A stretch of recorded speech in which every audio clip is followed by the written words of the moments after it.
पर है, मुस्तफ़ा का नाम जन्नत के दरख्तों के पत्ते पत्ते पर है, मुस्तफ़ा का नाम फरिश्तों के परों पर है और मुस्तफ़ा का नाम बूढ़ों के सीनों में है। और आपको ये बखूबी मालूम है कि मुस्तफ़ा का नाम अज़ानों में इबादत व रियासत, हकीकत व मारिफात, आसमान की बुलंदी, ज़मीन की पश्ती, समंदर की सलानी, मौजों की दुबियानी और पहाड़ की चोटी और इस कायनात के ज़र्रा ज़र्रा में है। अगर कोई बदअक़ीदा नाम मुस्तफ़ा मिटाना चाहे या ज़िक्र मुस्तफ़ा मिटाना चाहे तो हाफिज़ जमालुद्दीन भाई उसको बताना चाहते हैं कि मिट गए मिटते हैं मिट जाएंगे अदा तेरे, नाम मिटा है नाम मिटेगा।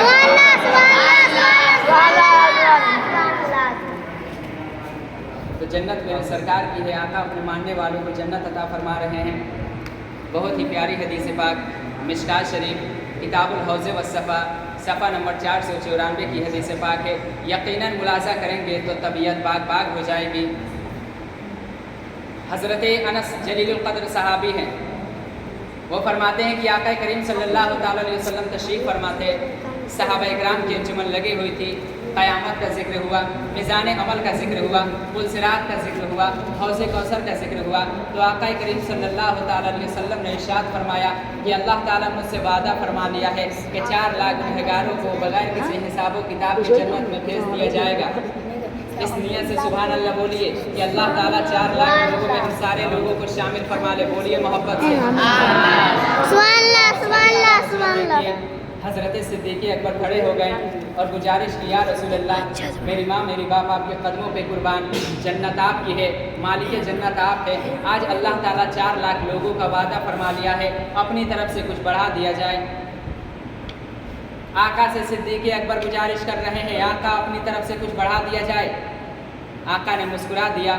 सिद्दीक़ अकबर समझ गए कि गुनहगारों का काम अब बन गया है। आका का मुस्कुरा देना इस बात की दलील है कि काम बन गया। तब तक एक ज़ईफ़ा आ गई आका की बरगाह में। आका क़यामत आएगी? आका ने फरमाया हाँ। मिज़ान अमल है? आका ने फरमाया हाँ। पुल सिरात है? आका ने फरमाया हाँ। हौज़ कौसर है? आका ने फरमाया हाँ। क़यामत का एक दिन 50,000 साल का होगा? आका ने फरमाया हाँ। नफ्सी नफ्सी का आलम होगा, बाप बेटे से, माँ बेटी से, बीवी शौहर से, एक दूसरे से अहिज़्ज़ा अहिब्बा अक़रबा भाग रहे होंगे? आका ने फरमाया हाँ। तो बूढ़ी साहबी अर्ज़ करती है, या रसूल अल्लाह, मुझे ये बता दिया जाए कि मैं जन्नत में जाऊँगी कि नहीं। तो आका ने फरमाया, जन्नत में कोई बूढ़ी नहीं जाएगी। अब ज़ारो कतार रोने लगी बूढ़ी, या रसूल अल्लाह, मैं नमाज की पाबंदी भी करती हूँ, माह रमज़ान का रोज़े भी रखती हूँ, मालों की ज़कात भी देती हूँ, शौहर की खिदमत भी करती हूँ, आपकी छोटी छोटी सुन्नतों पे अमल भी करती हूँ, लेकिन आका मैं जन्नत में क्यों नहीं जाऊँगी। ज़ारो कतार रोने लगे बूढ़ी, तो मुस्कुराने लगे मिराज के दूल्हा। ज़ईफ़ा रो रही थी, आका मुस्कुरा रहे थे। जब ज़ईफ़ा की नज़र पड़ी कि मुख्तार कायनात फरमारवा कौनैन मिराज के दूल्हा आका मुस्कुरा रहे हैं, तो ज़ईफ़ा समझ गई कि मेरा काम अब बन गया है। अब ज़ईफ़ा भी मुस्कुराने लगी। तो प्यारे मुस्तफ़ा ने एक दिल नवाज़ तबस्सुम के साथ इरशाद फरमाया, ऐ ज़ईफ़ा, तुम जन्नत में जाओगी, लेकिन अल्लाह ताला फरमाता है जन्नत में भेजने से पहले अल्लाह ताला बूढ़ी को जवान कर देगा, वो हालत जवानी में जन्नत में दाखिल होगी। अब सरकार की बरगाह से ये मुद्दा सुनकर निकली। फाज़िल बरेलवी की नज़र जब इस हदीस पर पड़ी तो हमारे इमाम, हमारे मुजद्दिद ये पुकार उठे कि जिसकी तस्की से रोते हुए हंस पड़े, कि जिसकी तस्की से रोते हुए हंस पड़े, उस तबस्सुम की आदत पे लाखों सलाम। तर्जुमा सुनिए। हज़रत अनस फरमाते हैं, आका ने फरमाया 4 लाख लोगों का अल्लाह ताला वादा फरमा लिया है। सिद्दीक़ अकबर ने गुजारिश की, आका ने मुस्कुरा दिया। सिद्दीक़ अकबर समझ गए कि गुनहगारों का काम अब बन गया है। आका का मुस्कुरा देना इस बात की दलील है कि काम बन गया। अब आका ने दोनों हाथों का चुल्लू बनाया और ज़मीन की तरफ इशारा फरमाया और इरशाद फरमाया, ऐ सिद्दीक़, मैंने आपकी गुजारिश कबूल कर ली है और 4 लाख लोगों को और बढ़ा दिया है। 4 लाख लोगों को और बढ़ा दिया है। अब कितने हो गए? 8 लाख। सिद्दीक़ अकबर फिर खड़े हो गए, या रसूल अल्लाह, जन्नत आपकी है, मालिक जन्नत आप है, और बढ़ा दिया जाए। फिर आका ने दोनों हाथों का चुल्लू बनाया और ज़मीन की तरफ इशारा फरमाया और इरशाद फरमाया, ऐ सिद्दीक़, मैंने आपकी गुजारिश कबूल कर ली है और 4 लाख लोगों को और बढ़ा दिया है। आवाज़ बढ़ाइए, मोहब्बत से बोलिए सुभान अल्लाह। 4 लाख लोगों को और बढ़ा दिया है। अब कितने हो गए? 12 लाख। सिद्दीक़ अकबर एक बार और गुजारिश करना चाह रहे थे, तब तक ये हज़रत उमर खड़े हो गए اور حضرت عمر نے عرض کیا دانا یا ابا بکر، اے ابو بکر تم سرکار کو زحمت کیوں دے رہے ہیں، بار بار بڑھانے کی گزارش کیوں کر رہے ہیں، معراج کے دولہا کو اپنے حالت پر چھوڑ دیجئے، بار بار بڑھانے کی گزارش مت کیجئے۔ تو حضرت صدیق اکبر فرماتے ہیں آج ساقی مائل بکرم ہے، رحمت کے دریا جوش پر ہے، گنہگاروں کو جنت مل رہی ہے، تو آپ کیا نقصان ہے؟ فرمایا آپ کا کوئی نقصان ہے؟ تو حضرت عمر نے فرمایا ان کا عقیدہ دیکھو، ایسے دیکھ پیارے مصطفیٰ نے دونوں ہاتھوں کا چلو بنا کر زمین کی طرف اشارہ فرما دیا ہے، اگر اللہ تعالیٰ چاہ لے تو سارے گنہگاروں کو اپنے محبوب کے ایک ہی چلو میں شامل فرما کے جنت میں بھیج دے۔ آقا نے فرمایا صدقہ عمر، صدقہ عمر، صدقہ عمر، عمر صحیح کہہ رہے ہیں، عمر صحیح کہہ رہے ہیں، عمر صحیح کہہ رہے ہیں۔ اے سنی بھائیو، مسلک اعلیٰ حضرت پر ناز کرو، حضرت صدیق اکبر کا عقیدہ دیکھو، حضرت عمر ابن خطاب کا نظریہ دیکھو، اپنے آقا کا اختیار دیکھو، اور اعلیٰ حضرت کی شاعری دیکھو۔ ہے لب عشاء سے جا بخشی نرالی ہاتھ میں، سنگریزے پاتے ہیں شیریں مکالی ہاتھ میں، مالک کونین ہے وہ پاس کچھ رکھتے نہیں، دو جہاں کے نعمتیں ہیں ان کے خالی ہاتھ میں۔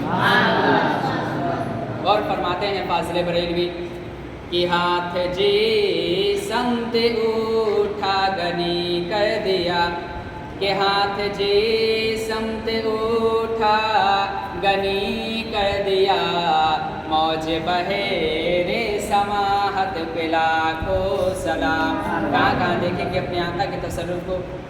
آج کچھ بدعقیدے کہتے ہیں کہ نبی سے کچھ مت مانگنا، مانگو گے تو نکاح ٹوٹ جائے گا، لیکن ہم سنیوں کا عقیدہ یہ ہے، مسلک اعلیٰ حضرت یہ ہے، مسلک صحابہ یہ ہے کہ عزت ملتی ہے نبی کی چوکھٹ سے، عظمت ملتی ہے نبی کی چوکھٹ سے، دولت و ثروت ملتی ہے نبی کی برگاہ سے، کائنات کی خزانے کی چابی رسول ہاشمی کو دی گئی ہے۔ بہت ہی پیاری حدیث پاک مشکات شریف کتاب التصوف صفحہ نمبر 544 سطر 1 2 3 کی حدیث پاک ہے۔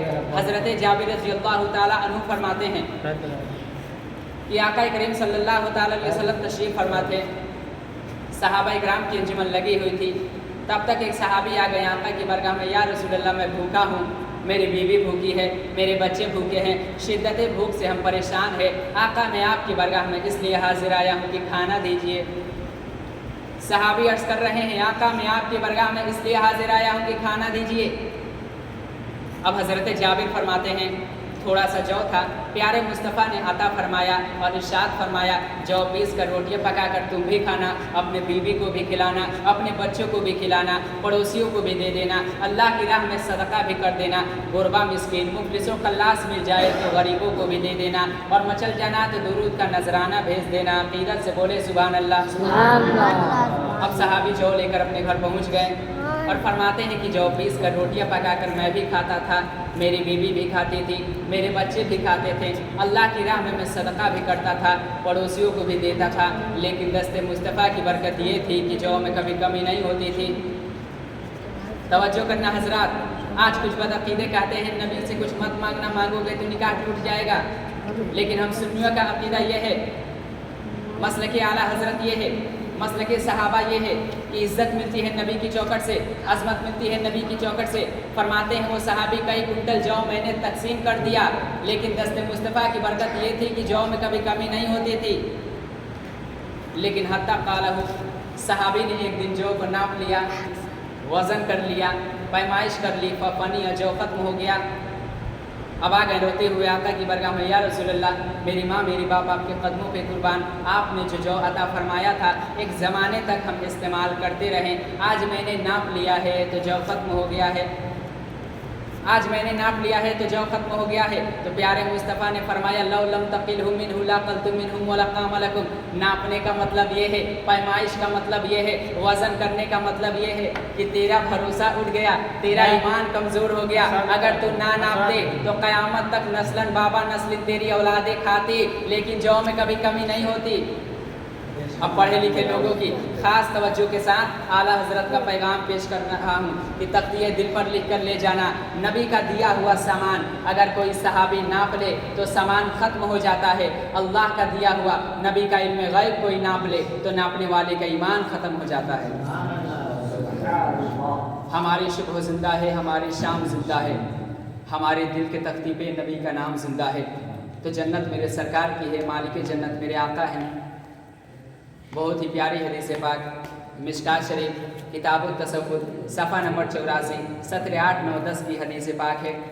हज़रत अनस इब्न मालिक फरमाते हैं कि आका करीम सल्लल्लाहु अलैहि वसल्लम तशरीफ़ फरमाते, सहाबा इकराम की अंजुमन लगी हुई थी। दरूद पाक पढ़ लीजिए, अल्लाहु रब्बु मुहम्मद सल्लल्लाहु अलैहि वसल्लम अहले बात मुहम्मद सल्लल्लाहु अलैहि वसल्लम। बहुत ही प्यारी हदीस पाक मिशकात शरीफ किताब तसव्वुर सफ़ा नंबर 84 सत्र 8, 9, 10 की हदीस पाक है। यकीनन मुलाजा करेंगे तो तबीयत बाग बाग हो जाएगी। सरकार के एक जलीलुल क़द्र सहाबी है, हज़रत रबिया इब्न काब हैं। वो फरमाते हैं कि मैं आका की बरगाह में रहता था, आका के वज़ू के लिए पानी लाता था, गुस्ल के लिए पानी लाता था। एक दिन मुख्तार कायनात कासिम नेमत मालिक जन्नत की बरगाह में मैंने पानी पेश किया तो आका ने फरमाया, सल या रबी, ए रबिया जो कुछ भी मांगना चाहते हो मांग लो। मिराज के दूल्हा ने किसी चीज़ का नाम नहीं लिया कि ज़मीन मांगो, जायदाद मांगो, मकान मांगो, दुकान मांगो, खेत मांगो, खलियान मांगो, सोने मांगो, चांदी मांगो, हीरे मांगो, जवाहरात मांगो। बिना कैद के मुत्तक फरमाया, सल तुम्हारी तबीयत में जो आए मांग लो। आका ने आम ऐलान फरमाया, सल तुम्हारी तबीयत में जो आए मांग लो। इज्जत चाहते हो मांग लो, अजमत चाहते हो मांग लो, शोहरत चाहते हो मांग लो, बुलंदी चाहते हो मांग लो, सोने चांदी चाहते हो मांग लो, लालो गौहर चाहते हो मांग लो, दुनिया चाहते हो मांग लो, उक़बा चाहते हो मांग लो। सल तुम्हारी तबीयत में जो आए मांग लो। आका ने आम ऐलान फरमाया, सल तुम्हारी तबीयत में जो आए मांग लो। अब सहाबी अर्ज़ कर रहे हैं, आका अजमत नहीं चाहिए, शोहरत नहीं चाहिए, सोने चांदी की ज़रूरत नहीं आका, दौलत व सरबत की हाजत नहीं आका। तो आका ने फरमाया, क्या चाहते हो बोलो। तो एक सहाबी की तलब देखिए, सहाबी अर्ज़ कर रहे हैं, या रसूलल्लाह, दुनिया में ग़ुलाम आपकी खिदमत करता है तो ग़ुलाम की तमन्ना ये है कि जन्नत में भी आपकी ग़ुलामी मिल जाए। व अस्अलुका मुराफ़क़तक फ़िल जन्नह, ए आका मैं जन्नत में आपकी रफ़ाक़त चाहता हूँ। तो आका ने फरमाया, लो मैंने जन्नत की रफ़ाक़त अता कर दी, और गैर ज़ालिक, और भी कुछ इरादा हो तो बोलो। तो अब सहाबी अर्ज़ कर रहे हैं, आका अब आप मिल गए, अब पूरी कायनात मिल गई, अब क्या मांगू कि तुझसे तुझे को मांग कर मांग ली सारी कायनात, कि तुझसे तुझे को मांग कर मांग ली सारी कायनात। मुझसा कोई गदा नहीं, तुझसा कोई सखी नहीं, खुदा खुदा का यही है दर, नहीं और कोई मफ़र वक़र। जो वहाँ से हो यहाँ आके हो, जो यहाँ नहीं वो वहाँ नहीं। तो उनके पाक पढ़ लीजिए, अल्लाहु मुहम्मद सल्लल्लाहु अलैहि वसल्लम नहनी बाद मुहम्मद सल्लल्लाहु अलैहि वसल्लम। तो मैं अर्ज़ कर रहा था कि जन्नत मेरे सरकार की है, मालिक जन्नत मेरे आका हैं। आका ने कभी उंगली का इशारा किया, चाँद को तोड़ा, कभी डूबे हुए सूरज को मोड़ा, कभी दस्ते करम डालकर सियाफाम चेहरे को बदरे मुनीर बनाया, कभी आका ने उंगलियों की घाइयों से पानी का चश्मा निकाला, कभी आका ने अपने मानने वालों को दुनिया में ही जन्नत अता फरमा दी। बहुत ही प्यारी हदीस पाक मुस्लिम शरीफ जिल्द अव्वल बाबो इस्बाती सफ़ा नंबर 112 सत्र 11, 12 की हदीस पाक है। हज़रत अनस इब्न मालिक फरमाते हैं कि आका करीम सल्लल्लाहु अलैहि वसल्लम तशरीफ़ फरमाते, सहाबा इकराम की अंजुमन लगी हुई थी। तो मिराज के दूल्हा ने फरमाया, ऐ लोगों, जब क़यामत का दिन होगा, हश्र का सामान होगा, बला की गर्मी होगी, ना दिमाग होगा ना ज़बान होगी, ना किसी के मुंह की पहचान होगी, नफसी नफसी का आलम होगा, बाप बेटे से भाग रहा होगा, माँ बेटी से भाग रही होगी, बीवी शौहर से भाग रही होगी, एक दूसरे से लोग भाग रहे होंगे। लेकिन उस साक़े रसूल का हाल ये होगा और उस साक़े आला हज़रत का हाल ये होगा कि हर नज़र काँप उठेंगी महशर के दिन, खौफ से हर कलेजा दहल जाएगा, और ओढ़े कर नूरी चादर वो आ जाएंगे, सारे महशर का नक्शा बदल जाएगा। आका फरमाते हैं, कोई किसी का पुरसाने हाल ना होगा। वह आती बाबल जन्नत, ऐसे वक्त में मैं जन्नत के दरवाजे पर आऊँगा, फ़अस्तफ्तिहु, और जन्नत का